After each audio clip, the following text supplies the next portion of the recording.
살아가면서 누구나 우아하고 아름답고 좀 어느 정도의 체면과 그리고 삶의 자리를 지키면서 살고 싶어 하죠. 그것을 일반적으로 유지시켜 주는 것이 돈이라고 생각합니다. 맞습니다. 어느 정도의 삶의 질을 유지하여 줍니다.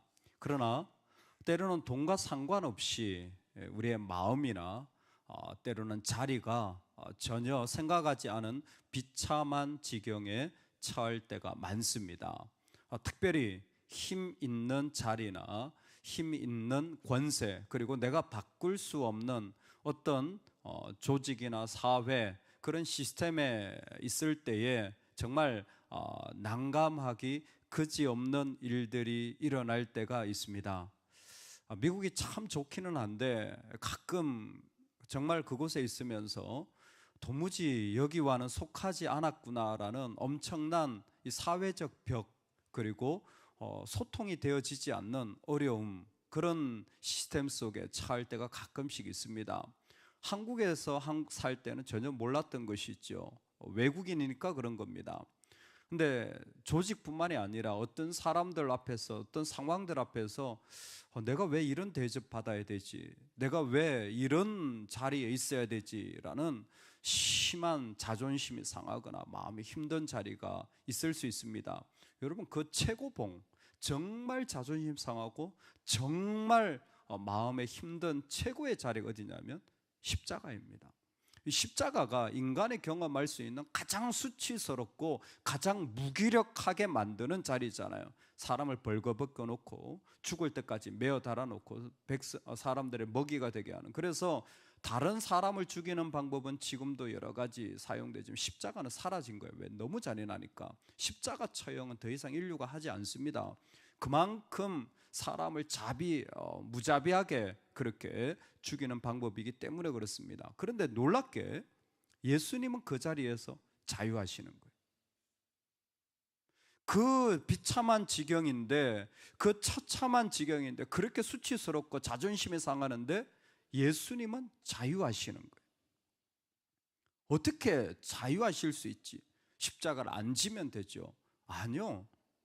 십자가를 안 지면 구원이 일어나지 않습니다. 우리의 삶의 자리에 우리가 그 길을 걸어가도록 우리 때로는 그 자리에 하나님 부르신 거예요. 그런데 어떻게 자유할 수 있지? 분명히 약자인데, 분명히 거기에 지금 어려움을 당하고 있는데, 그 시스템에서 나온 것도 아닌데 어떻게 자유할 수 있지 한다면 오늘 말씀이 너무 도전이 되어질 것 같습니다. 예수님은 빌라도와의 재판의 자리를 이어가고 계십니다. 사실 재판이 일방적이라 아무것도 할 수 없는 것이죠. 그때 빌라도가 이렇게 얘기합니다. 내게 말하지 아니하느냐? 내가 너를 놓을 권한도 있고 십자가에 못 박을 권한도 있는 줄 알지 못하느냐? 맞습니다. 절대적으로 빌라도의 말에 의하여서 풀려날 수도 있고 그리고 죽을 수도 있습니다. 사실 빌라도의 말이지만 지금 예수님에겐 살 수 있는 길과 파멸의 길이 동시에 주어져 있는 거예요. 여러분, 우리에게 철저히 어떤 상황에서건 이 자리는 잊지 말아야 됩니다. 어떤 것? 권한에 대한 분별입니다. 우리는 자꾸 사람이나 일들이 권한의 전부라고 생각하는데 예수님께서는 어떻게 보시냐면 빌라도가 재판하고 심판하는 권한도 위에서 내려왔다라고 말합니다. 네가 나한테 이런 권한을 내릴 수 있는 게 맞아. 인정하지 않는 게 아닙니다. 이런 어려움이 있는 게 맞아. 인정합니다. 그런데 그 권한도 어디에서 왔다고요? 위에서 왔다고. 위에서 왔다라는 게 성경에서 어디서부터 온 겁니까? 하늘에서 온 거잖아요. 하나님에게서 온 겁니다. 즉, 이 모든 권한을 네가 가지고 있는 게 맞는데 그것 하나님 내 아버지에게서 온 것이라는 겁니다. 여러분, 이게 첫 번째 우리가 기억해야 될 사실입니다. 어떤 힘, 어떤 우리를 짓누르는 것도 하나님이 허락하셨고 하나님에게서 왔다라는 것입니다. 예수께서 대답하시되 위에서 주지 아니하셨더라면 나를 해할 권한이 없었으리니. 아멘. 즉 그 모든 자리가 불의하고 답답한 건 맞지만 믿는 사람은 첫 번째로 뭘 고백해야 되냐면 그 어떤 자리들도 하나님에게서 온 권세다라는 것입니다. 이게 첫 번째 안목이에요. 이 정도는 우리가 믿음의 눈으로 볼 수 있어야 됩니다. 네 권세, 너의 능력 아무리 써도 그거 하나님이 주신 거다. 이건 자신을 향해서도 마찬가지입니다. 내가 이렇게 결정할 것, 저렇게 결정할 것 있는 것처럼 보이죠. 예, 그래서 미련한 분들은 자기 힘으로 결정하려고 하는데 그러면 안 돼요. 하나님에게서 하나님이 나에게 주신 자리에 지금 자신이 서 있다는 사실을 이제는 볼 줄 알아야죠. 그래서 내 마음대로 이것도 할 수 있고 내 마음대로 저것도 맞아요. 하면 돼요. 그런데 믿음의 사람은 하나님에게서 오신 힘으로 지금 이 자리에 서 있다. 하나님에게서 오신 권세로 내가 지금 이 자리에서 분별하고 있다는 것을 깨달아야 됩니다. 그러면 마음이 달라집니다. 그리고 두 번째, 아주 중요한 자리에 들어가게 됩니다. 11절에 예수께서 대답하시되 위에서 주지 아니하셨더라면 나를 해야 할 권한이 없었으리니. 그러므로 하나 더 말씀하시는 게 나를 내게 넘겨준 자의 죄는 더 크다 하시더라. 더 크다 하시니라. 그리고 와서는 뭘 보여주시냐면 권한에 대한 죄의 자리를 보여주시는 거예요. 권한에 대한 책임의 자리를 보여주시는 거예요.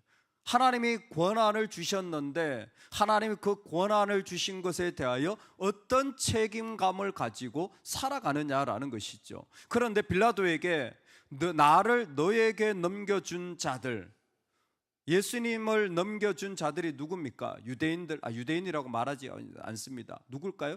대제사장, 바리새인들, 바로 이 리더급들이죠. 근데 이 리더급들이 중요한 게 아니라 넘겨준 자들이 누구냐면 이미 하나님을 알고 있는 자들이에요.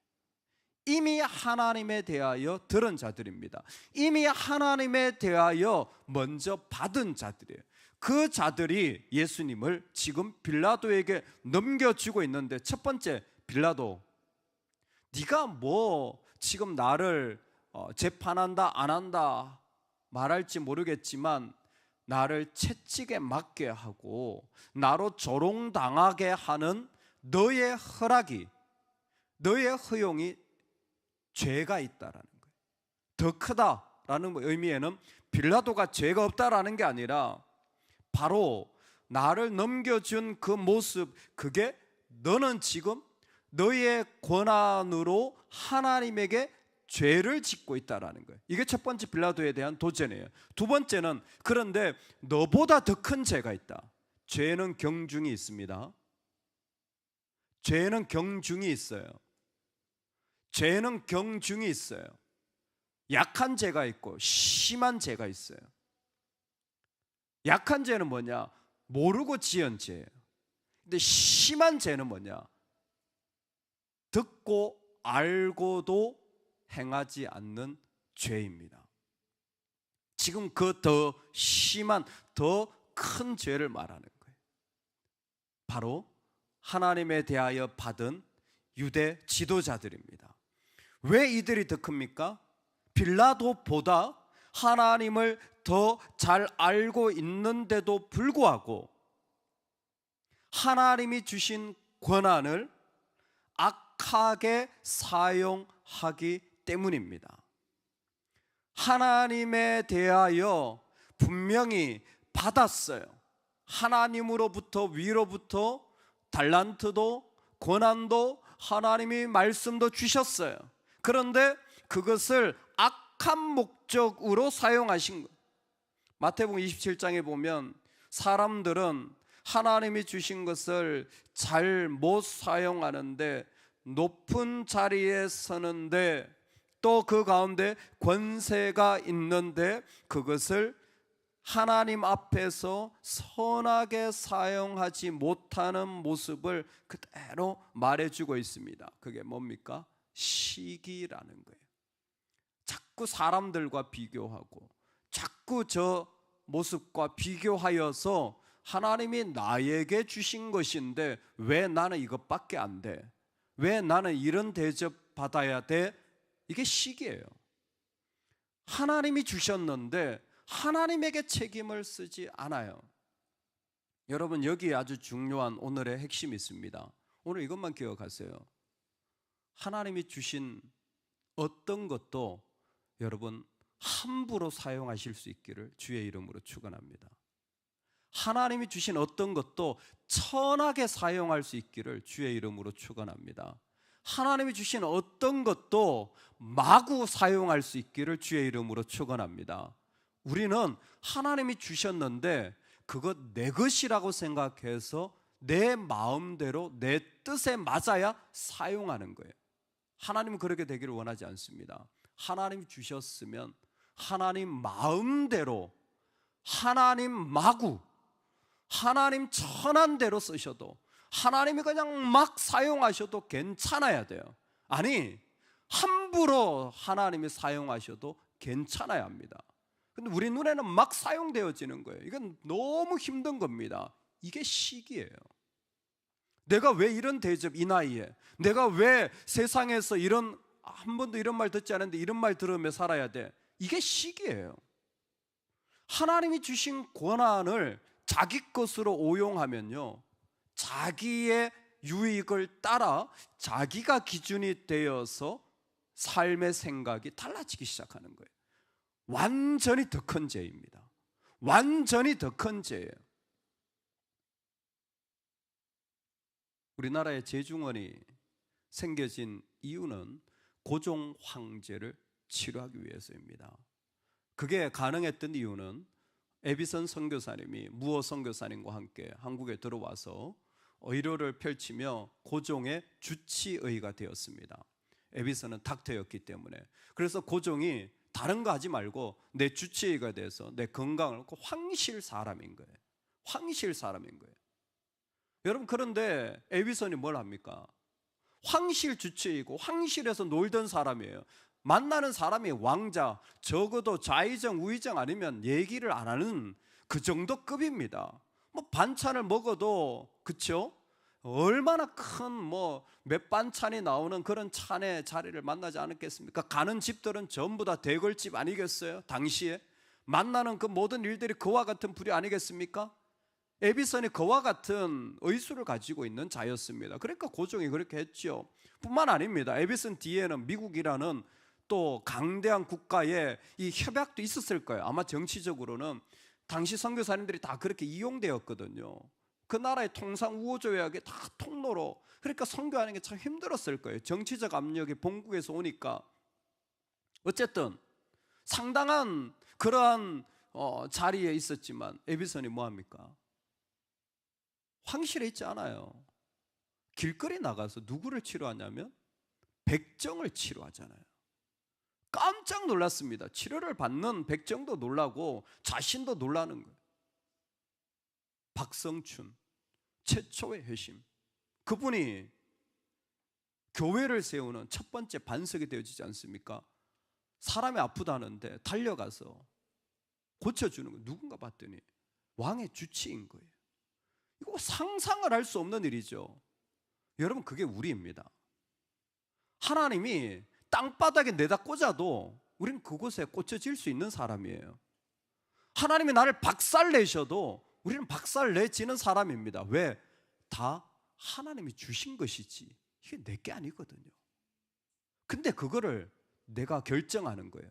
나는 이 정도는 돼야 돼. 나는 이 정도 급은 돼야 돼. 나는 이 정도는 내가 살아야 돼. 자기가 다 결정하는 거예요.